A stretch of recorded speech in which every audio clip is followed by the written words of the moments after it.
Buenos días, muchas gracias por la invitación. Como dijo Julio, somos Esteban, Juan Esteban y Roxana, tres amigos que desde hace 20 años venimos trabajando en este proyecto que llamamos Popular de Lujo y que inició por la curiosidad que teníamos por ir más allá, o pues más bien más acá, de lo que estábamos aprendiendo como diseñadores gráficos en la universidad a través de los referentes a los que teníamos acceso, referentes de afuera, y a los que podíamos acceder a través de los libros en la biblioteca. Entonces decidimos volcarnos hacia lo que entendíamos que era más próximo para nosotros para poder entender ese diseño que nos permeaba en el cotidiano, en nuestro día a día.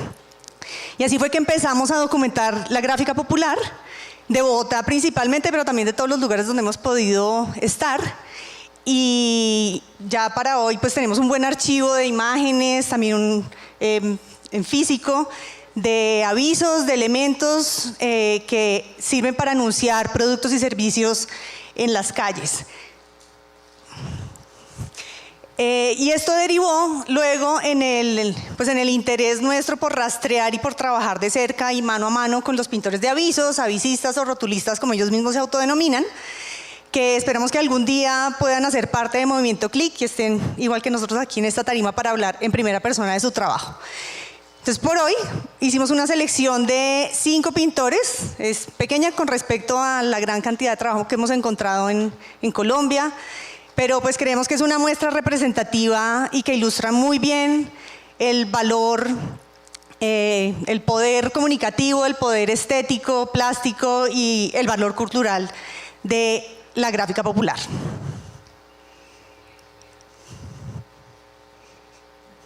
Bueno, arranquemos. Este es Jorge Montes de Oca. Imaginen que van caminando por Chapinero y les da ganas de un tintico y hay un montón de locales que ofrecen café y dice, bueno, ¿a cuál de estos me meto? Y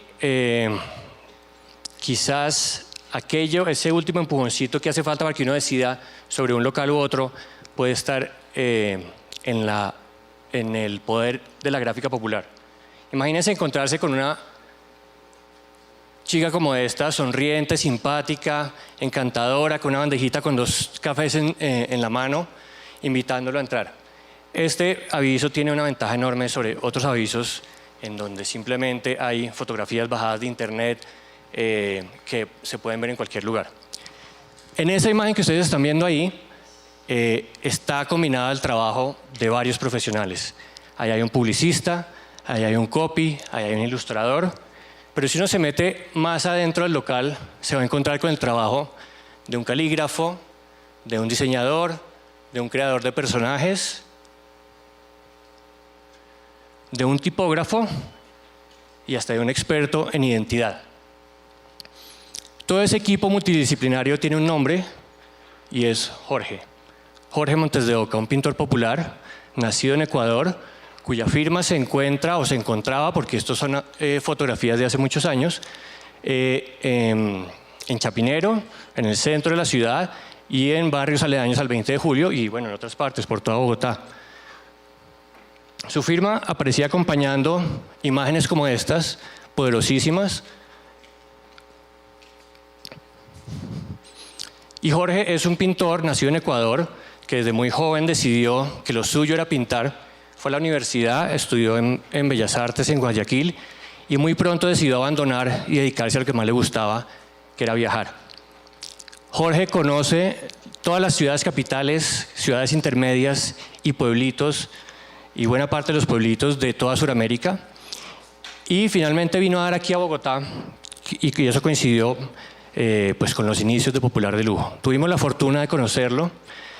No porque hubiéramos podido contactarlo, él no tenía una firma con un número de celular a donde llamarlo, porque en esa época, estamos hablando de 20 años atrás, el celular todavía era un objeto de lujo y estos señores no tenían acceso pues para poderlo pagar.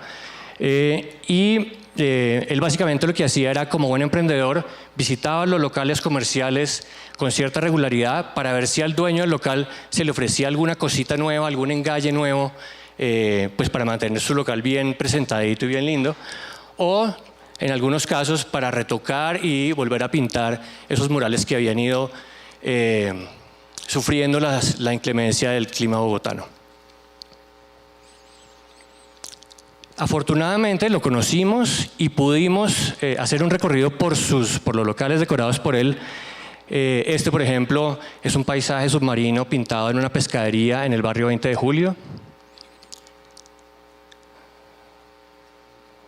Perdón, me estoy pasando algunas. Este es el menú de un restaurante en el centro de Bogotá, que está destinado para antojar a la gente incluso sin necesidad de entrar al lugar. Ahí se pueden ver algunos de los platos típicos, y esto es una de las características de la gráfica popular, y es que es una representación de la idiosincrasia y de las costumbres locales.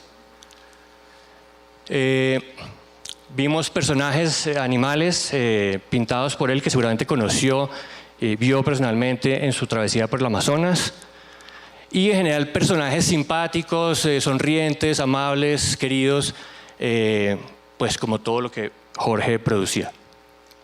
Paisajes de toda Sudamérica, hasta de la luna hizo paisajes, y otros paisajes un poquito más clásicos como este, que firmaba ya no con su típico Jorge, sino con un más formal Montes de Oca, su apellido.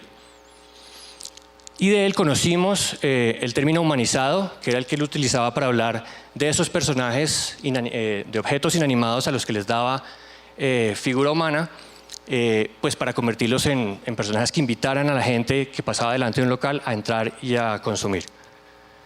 Esos primeros anteriores los hizo por encargo para nosotros, para un proyecto de cine, pero muchos de ellos son encontrados en las calles de Bogotá, invitando a comprar o encargar algún producto distinto.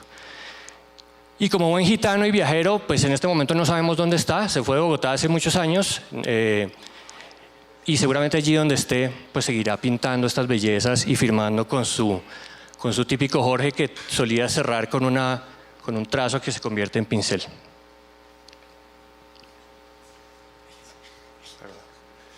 Bueno, si yo les preguntara a ustedes por los paisajes colombianos, por cómo son los paisajes colombianos, seguramente la mayoría de ustedes me empezarían a hablar de verdes montañas, de playas paradisíacas, de bosques de niebla, pero si lo pensamos con cuidado, fíjense que cada vez más nuestros paisajes cotidianos se han convertido en cemento, avisos, y resulta que son personas como Oscar las encargadas de crear, los que han creado y recreado durante muchísimos años esos paisajes gráficos bogotanos. Oscar empezó a trabajar en el gremio del transporte público, haciendo las famosas tablas de buseta, que cada vez son más exóticas, pero quizás algunos de ustedes se acuerdan. También en algún momento este fue el aspecto del sistema de transporte público de Bogotá. Oscar trabajó pintando toda esta belleza de folclore estético que ven acá. Era un sistema que tenía muchos problemas, pero era un depósito, digamos, de folclore y de riqueza popular extraordinaria. Después trabajó con el gran Gonzalo Díaz. Este es un coloso de la gráfica popular que merecería una charla en sí misma, que fue la persona, digamos, encargada de hacer estos grandes telones que anunciaban las películas de cine antes de que esa impresión se hiciera digitalmente. Gonzalo formó a varios muchachos, y dentro de esos muchachos estaba Oscar Barreto.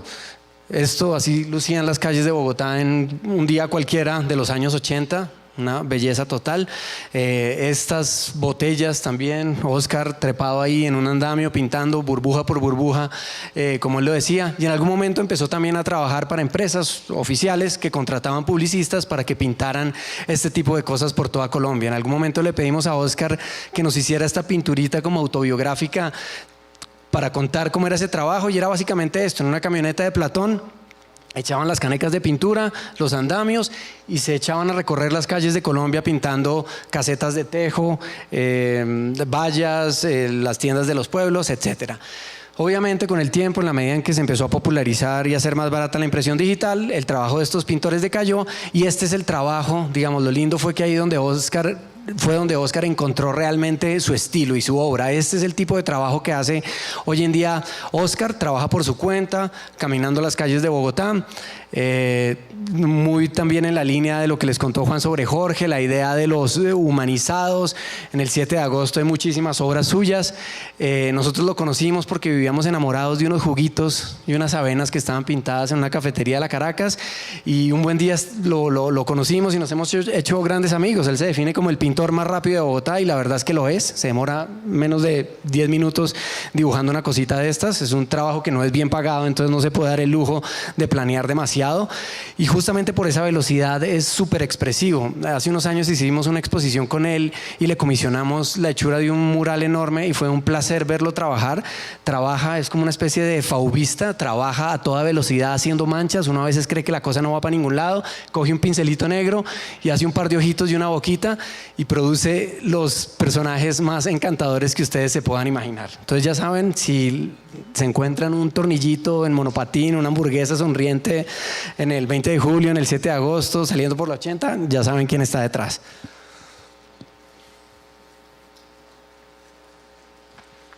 Bueno, yo voy a hablarles de Mario Fajardo, más conocido en Santa Marta y en el Rodadero como De Todito, porque prácticamente se le mide hacer de todo. Mario, hasta hace unos 10 años, vivió en Maicao, en La Guajira, donde vendía electrodomésticos, y cuando las cosas se pusieron difíciles en el mundo de la economía informal de frontera con Venezuela, decidió abrirse de nuevos rumbos e irse a Santa Marta, donde aprendió a ejercer el oficio de rotulista, es decir, de hacer avisos con letras hechas a mano a pincel o con brocha también. Y como él venía de trabajar como comerciante, pero también había trabajado como obrero en construcciones, decidió reunir todo ese conocimiento para poder ofrecerle un portafolio de servicios mucho más generoso a sus clientes. Entonces, Mario pinta, resana, estuca, esmalta, alista cualquier superficie para poder pintar, blanquea, fondea, y ya el aviso es la cereza del pastel. No fue fácil dar con él porque normalmente no hay un dato de contacto en los avisos. Es posible a veces encontrar algunos que tienen una firma de otra persona, Ronald, que en realidad no es un pintor, sino que es una persona que hace las veces de intermediario para poder conseguir clientes, y que a veces se lleva el 60% o el 70% de las ganancias de Mario y de sus colegas. Así que decidimos, igual que en muchas otras ocasiones con otros pintores, dejar nuestro teléfono en todos los locales comerciales donde veíamos sus avisos, con la esperanza de que algún día nos devolviera la llamada, y así fue, un par de meses después que nos pusimos en contacto con él. Y esto ha sido también pues como una lección de humildad para nosotros tres, como de poder entender que los ritmos, las dinámicas, las maneras de relacionarse en la gráfica popular son completamente distintas, ajenas, ¿no?, a las que uno espera o con las que uno está familiarizado en una agencia de publicidad, en un estudio de diseño o en una oficina inclusive, porque pues no existe un directorio telefónico donde uno pueda encontrar los nombres de los pintores populares, o no existen perfiles en Facebook, en Instagram, a veces tampoco existe la posibilidad de entablar una conversación a través de WhatsApp. Entonces pues creo que aquí también aprendimos nosotros de esa misma recursividad.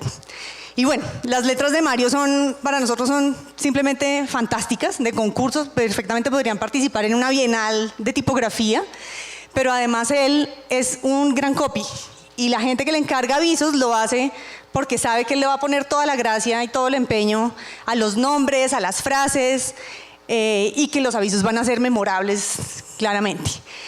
Tiene una particular habilidad para poder escoger palabras, para poder armar unas frases como pegajosas, pero también que reflejan muy bien como la chispa caribeña, y a la vez es chévere ver y entender que él está directamente influenciado por lo que es, por lo que sabe hacer, por los oficios en los que se ha desempeñado, y también por el lenguaje y el entorno que él habita. Y eso se nota en el uso del color, en las palabras que escoge, en la disposición de los elementos, pero también en la forma misma en que él se refiere a su trabajo y a las cosas que hace. Por ejemplo, hablar de las letras biseladas, como estas que ven ustedes aquí abajo, que ese término viene justamente de la construcción, de cuando él trabajaba en las casas haciendo como el bordecito detallado y decorado de los espejos, como esos ángulos de los espejos y de las ventanas con las que decoraba casas. Y eso aplicado a su trabajo como letrista, pues significa poder decorar los bordes de las letras. O la viscosidad en las letras, que es un término que pues en la tipografía tradicional uno no lo encontraría, pero que viene justamente como del ejercicio de pintar casas con brocha. Entonces, pues la viscosidad hace referencia básicamente al espesor, a la densidad de la pintura, pero para efectos de lo que él quiere comunicar en su trabajo como rotulista, tiene que ver con el peso visual que tienen las letras, para lo cual pues usa muchas veces como colores planos, pero también la posibilidad de tener volúmenes que destaquen de los fondos. Y por último, unas de sus letras favoritas y nuestras también, que están hechas con muchísimo cariño, se les nota, y que tienen unos trazos muy lindos, muy redondos, como muy abrazadores, a las que por supuesto nombró letras pechichonas.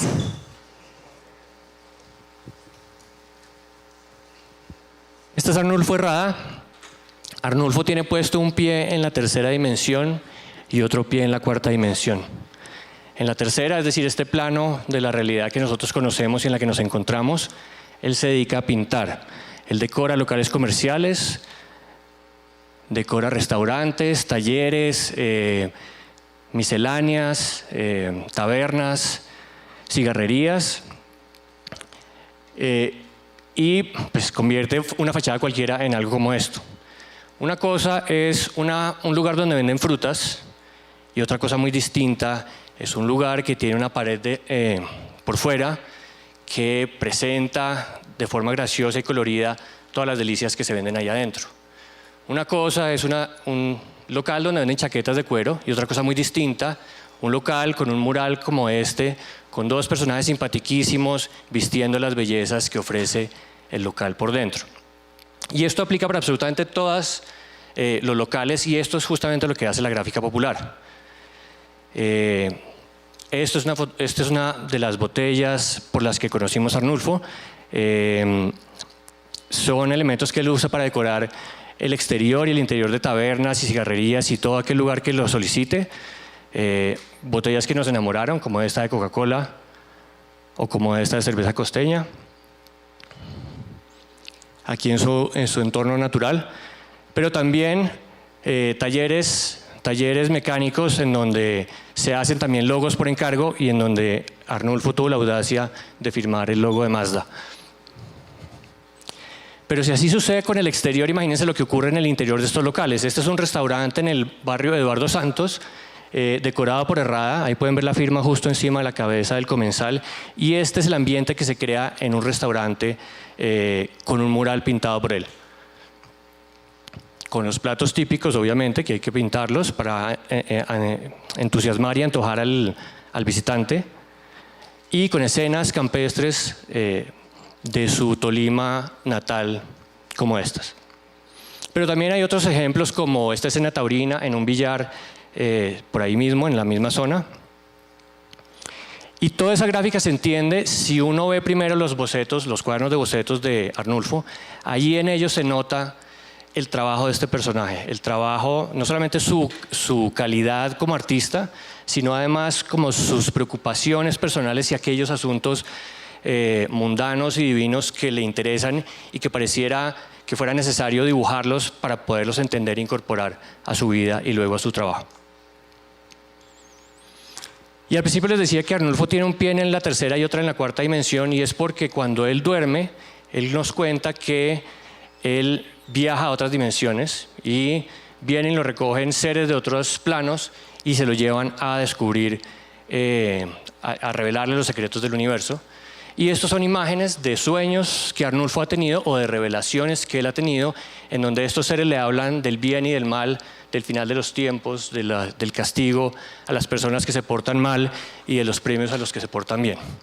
Esta es una imagen de Arnulfo en una exposición en la que presentamos algunas de sus revelaciones. Esta es otra de esas imágenes y los dejo con esta inquietante imagen sobre el bien y el mal, pintada por Arnulfo Herrada y su firma. Bueno, estoy un poco cortico de tiempo, pero no quiero quedarme sin hablar de William Gutiérrez. Es el último pintor del que vamos a hablar. Willy es un gran amigo y un verdadero gigante de la gráfica popular colombiana.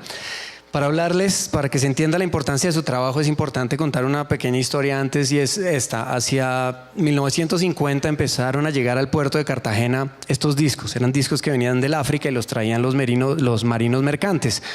Eran ritmos que eran en principio completamente extraños para el público local. Soca, high life, ese tipo de cosas. Exotismo local, diría uno. Sin embargo, esta música pegó increíblemente dentro de la población local, en los barrios populares cercanos al pueblo. Tiene mucho sentido. La gente de alguna manera como que desempolvó un cordón umbilical que los unía con el África y que estaba implícito en esta música. Los discos empezaron a volver muy codiciados. En esa época no había Spotify, ni MP3, ni cassettes, ni siquiera. Entonces, si uno quería oír una de estas canciones, pues tenía que ir físicamente a donde el dueño del disco. Entonces, conectar la tornamesa a unos parlantes se empezó a convertir en una especie de evento social y con el tiempo en un negocio. Se empezaron a volver cada vez más grandes y sofisticados los aparatos, cada vez más potentes, y en la medida en que se volvió un negocio empezó la necesidad de distinguir mi aparato del aparato del vecino y de que el mío se sintiera único y preferido. Se empezaron a convertir en cosas gigantescas, y cuando surgió esa necesidad de diferenciación fue cuando entraron los pintores. Barranquilla es una ciudad que siempre ha tenido muy buena oferta de pintores populares, y estos son algunos de los colegas de William. Empezaron a pintar estos aparatos, y ahí es donde podemos hablar que nació con todas las de la ley lo que hoy se conocen como los picós de la costa caribe colombiano, que son estas obras maestras del ingenio y de la creatividad popular. El que haya ido a Barranquilla seguramente los ha visto porque son completamente imposibles de ignorar. Este es uno de los trabajos tempranos de William, un pico muy famoso que se llamó El Rojo de Barranquilla. William, aquí lo vemos a él trabajando, es de las personas más metódicas, trabajadoras, con mayor ética de trabajo que yo he conocido. Tan pilo es William que desde los 12 años trabajaba en la calle y le ayudó a su mamá a sacar adelante a 9 hermanos. Y llegó el punto en el que se pagó, además de su bolsillo, después de trabajar durante años en la calle, se pagó de su bolsillo la carrera de Bellas Artes en la universidad. Entonces es un interesante puente, digamos, entre alguien que tiene tanto el influjo de la calle como el influjo de la academia. A veces se piensa que es que los pintores populares todo lo aprendieron por instinto en la calle. Bueno, William es un ejemplo que desmiente esa idea.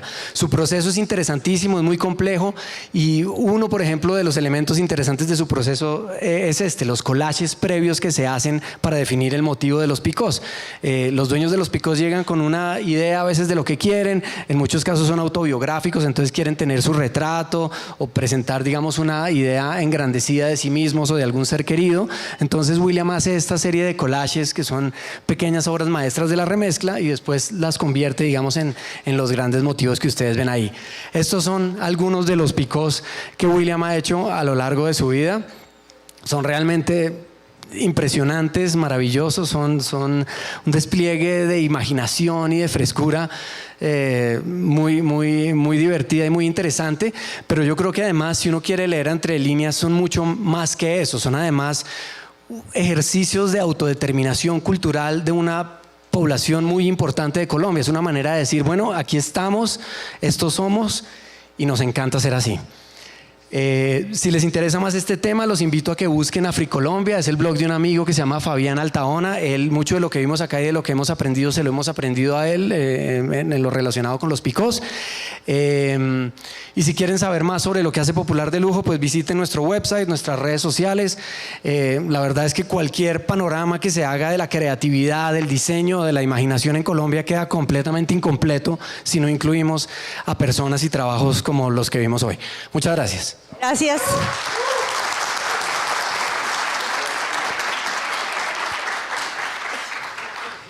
Sí, claro.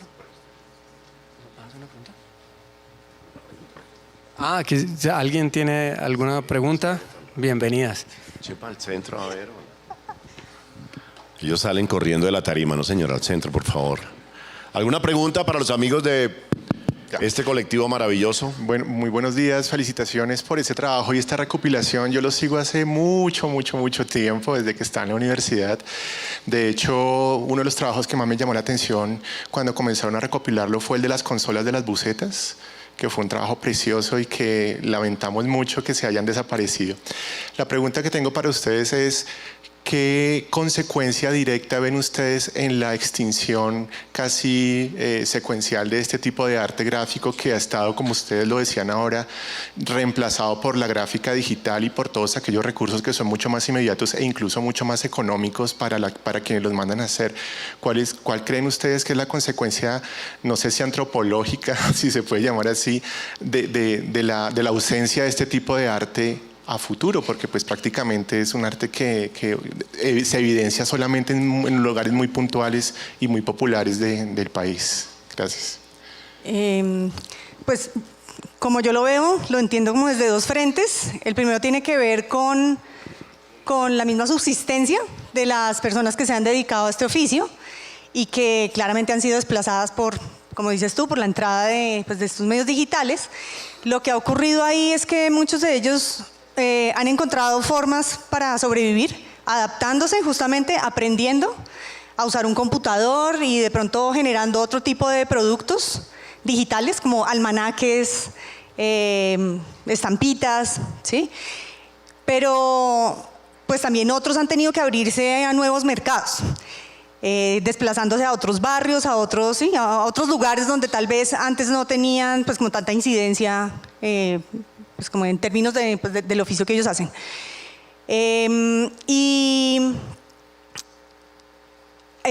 Con respecto a lo que estaba diciendo ahorita Esteban sobre los picos, pues ese sería como el otro frente también como del peligro de que no exista la demanda suficiente.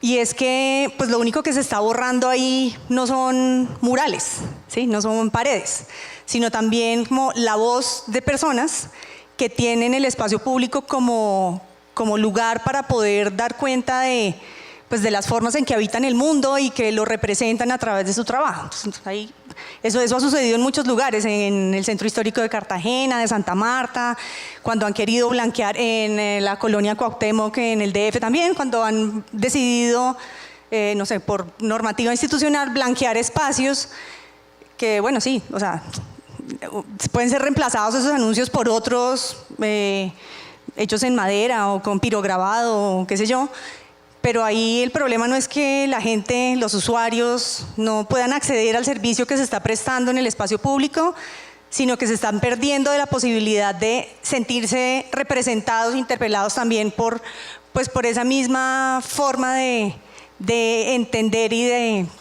representar el mundo a través de lo que un pintor de avisos hace. Y sin embargo la gráfica es como la mala hierba que siempre encuentra dónde salir y entonces la extinguen en un ladito y vuelve y aparece en otro lado más potente y más poderosa. Finalmente nosotros llevamos 20 años detrás de la gráfica y sí, efectivamente vamos a un barrio, 5 años después volvemos y ya desapareció todo lo que conocíamos, pero vamos a otro lado y están murales recién pintados y gente tomando las riendas de lo que viene sucediendo. Entonces, desde que haya la necesidad de promocionar y vender y anunciar algo, confiamos en que la gráfica encontrará la manera de subsistir. Gracias. Los amigos de Popular de Lujo. Sí, por acá puede ser.